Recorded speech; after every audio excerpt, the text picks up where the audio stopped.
Assalamualaikum warahmatullahi wabarakatuh. Alhamdulillah wassalatu wassalamu ala Rasulillah wa ala alihi wa sahbihi wa man tabi'ahu wa mawalah amma ba'du. Sahabat-sahabat Mbah Sunan Channel tercinta yang dirahmati Allah Subhanahu wa Ta'ala, dimanapun Anda berada, semoga kita semua senantiasa dalam lindungan Allah Subhanahu wa Ta'ala, diparingi panjang umur, sehat, murah rezekinya tur, barokah. Amin ya Rabbal Alamin. Baik sahabat-sahabat Mbah sekalian, berikut ini adalah perhitungan fase atau masa-masa tersulit, ya, terburuk atau terberat seseorang, ya, berdasarkan neptu wetonnya. Nah, perhitungan ini memakai ya palsriyati atau petung sandang pangan. Nah, hasil perhitungan ini nanti hendaknya sama-sama kita jadikan sebagai pengemot, sebagai pengiling, ya, sebagai nasihat, kewaspadaan saja ya. Tentu ini tidak dimaksudkan untuk menakut-nakuti dan ini sesuatu yang biasa ya, ibarat roda kehidupan ini terus berputar, ada siang, ada malam, ada langit, ada bumi.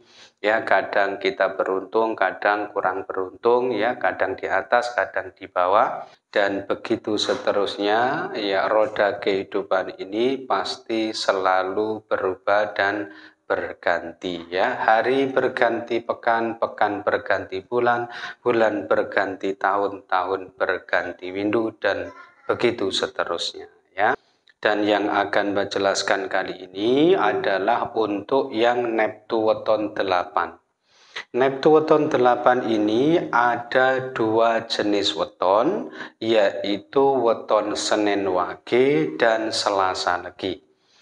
Nah, weton Senin Wage dan Selasa Legi ini ya berdasarkan hasil perhitungan palsriyatinya dimungkinkan ya akan mengalami fase atau masa tersulit, terburuk ya, terberat dalam hidupnya.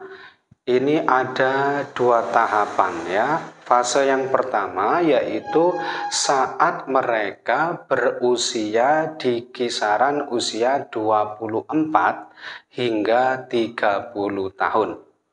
Nah, pada saat usia itulah weton Senin Wage dan Selasa Legi ya aspek laksnya, keberuntungannya, kerezekiannya ini hanya mendapatkan penilaian 1, jadi sangat rendah ya, sangat rendah sekali keberuntungannya. Kemudian yang kedua, perlu berhati-hati juga ketika mereka berusia di kisaran usia 36 hingga 42 tahun. Ini juga hanya mendapatkan penilaian 1. Jadi usia 24 ke 30 tahun ini diperkirakan tidak baik kondisinya. Kemudian ketika usia 30 tahun hingga 36 tahun ini ada perbaikan, tetapi akan mengalami kemunduran, kemerosotan lagi ketika berusia di usia 36 hingga 42 tahun. Nah, ini nanti yang perlu diwaspadai.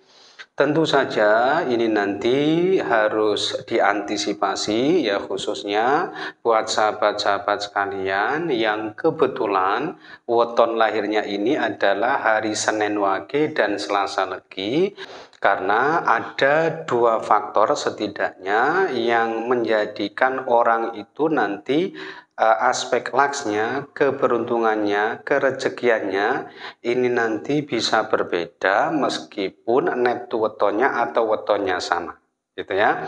Nah, salah satu faktor penyebab yang menjadikan mereka berbeda adalah yang pertama tentu petung jodohnya.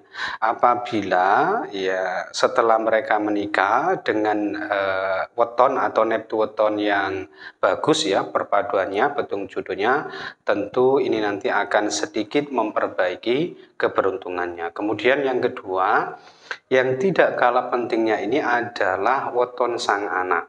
Apabila weton sang anak ini ya keberuntungannya bagus, apalagi kemudian jika dipadukan dengan weton ayahnya, ini hasil perhitungannya juga bagus, maka tentu ya fase keterpurukan orang tuanya ini nanti akan sedikit bisa terangkat ya menjadi lebih baik ya. Nah, kemudian ini yang lebih penting ya menurut Mbak karena hasil perhitungan mengenai ya keberuntungan kerezekian ini naik turunnya ini sesuatu yang lumrah, yang biasa dan suatu saat pasti kita akan mengalaminya gitu ya.